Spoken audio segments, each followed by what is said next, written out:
Hi mga wangs! For today's video ay mag-unboxing po tayo ng double cage.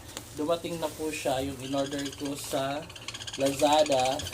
Kasi i-breed na po natin si Coco at saka si Kulit kasi 1 year na po sila.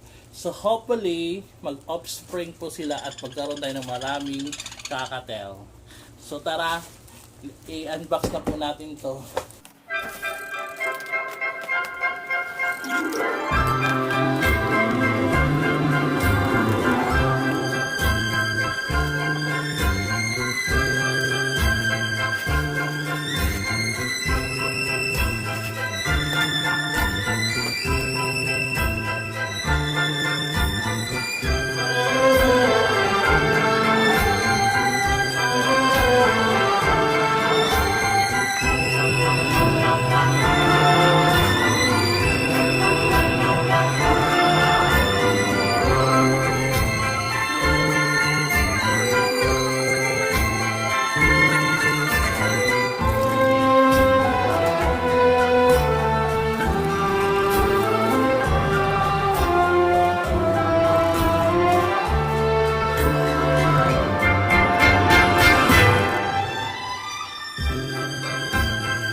Yan na po yung ating binili sa online na double cage.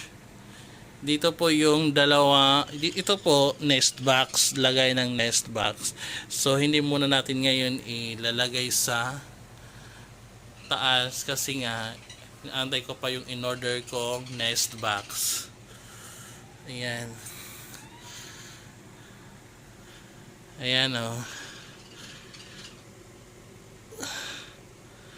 Ayan, so far so good naman.